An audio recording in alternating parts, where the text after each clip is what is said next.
ආයිබෝන් ළමයි. සර් මේ ප්‍රාතිහාර්ය සංගීත කලායතනය ආරම්භ වුණ විදිහ අපිටත් කියන්නකෝ. හරි. මං කියන්නම්කෝ මේක පටන් ගත්ත විදිය. මේක පටන් ගන්නේ 2018. මම උසස් පෙළ ඉවර කරලා විශ්වවිද්‍යාලයකට යන්න කාලය එනකන් ගෙදර ඉන්න කාලයේදී අපේ ගෙදරට එනවා එක කොළු ගැටේ. එයා ඇවිල්ලා කියනවා අනේ අයියේ මට පුළුවන් නම් වයලීනය උගන්වන්න කියලා. ඊට පස්සේ එයත් එක්කම 7 වසරේ අපේම ඥාති වෙන මල්ලි කෙනෙකුත් මගේ දහම් පාසලේ මගේ පන්තිය ඉගෙන ගත්තු. ඒ කියන්නේ මම ඒ කාලේ දහම් පාසලක උගන්වපු දරුවෙක් මට කියනවා සංගීතය උගන්වන්න කියලා. අපි ඔන්න ඔතනින් තමයි ඉස්සෙල්ලම ප්‍රාතිහාර්ය ආරම්භ කරන්නේ. ඒ 2018 වර්ෂයේදී. ඉතින් 2018 වර්ෂයේ කියනකොට අපි 2018 වර්ෂයේ මේක ආරම්භ කරන්නේ හිඟුරු පනාගල පුංචි ගෙදරකින්. ඒක කාලයක් යනකොට අරගෙන එනවා ගැටබරු හන්දියේ කඩයකට. ඒ කඩයක් අපි අස් කරලා කඩේ කලායතනය කරගෙන යනකොට අපි ගාව තිබුණේ කීබෝඩ් එකක් වයලීනයක් විතරයි. අපි ඒකේ ළමයි දෙන්නෙක්ට පන්තිය කරගෙන යන අතරේ අපි ගාවට තවත් බාහිර ළමයි කීප දෙනෙක් අපිත් එක්ක එකතු වෙනවා. ඊට පස්සේ අපි ටිකෙන්ට යනකොට 8 ශ්‍රේණිය කණ්ඩායමක් එක්ක 7 ශ්‍රේණිය කණ්ඩායමක් 2019 වර්ෂයේදී අපි ආරම්භ වෙනවා. ඊට පස්සේ අපි ටිකෙන් ටික මේක යනකොට අපි ඉඩ මේ ප්‍රස්තාව මදි නිසා අපි වෙනත් තැනකට කලායතනය අරගෙන එනවා.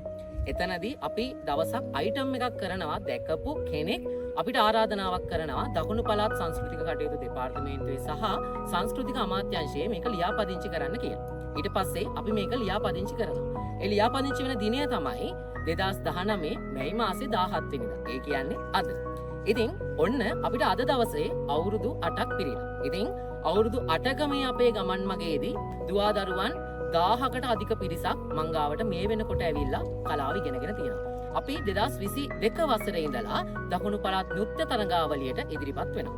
ඒ දකුණු පළාත් නෘත්‍ය තරඟාවලියට ඉදිරිපත් වුණාට පස්සේ අපි දකුණු පළාත් නෘත්‍ය තරඟාවලියේ ජයග්‍රහණය කරනවා. ඉතින් ඕකත් එක්ක ලොකු ආසාවක් තිබුණා මගේම කලායතනයක කණ්ඩායමක් පෙරහැර කණ්ඩායමක් විදියට නිර්මාණය කරලා පෙරහැරට ඉදිරිපත් කරන්න.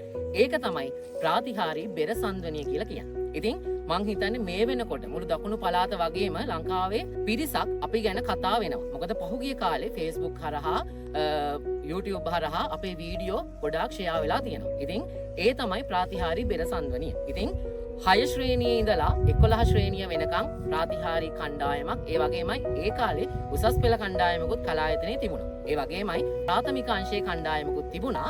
ඉතින් අපි මේ කාලේදී අපි ගල්දොල කලායතනයේ විවෘත විදියට 6 ශ්‍රේණියේ සිට 11 ශ්‍රේණිය දක්වා කලායතන පන්ති පවත්වගෙන යනවා.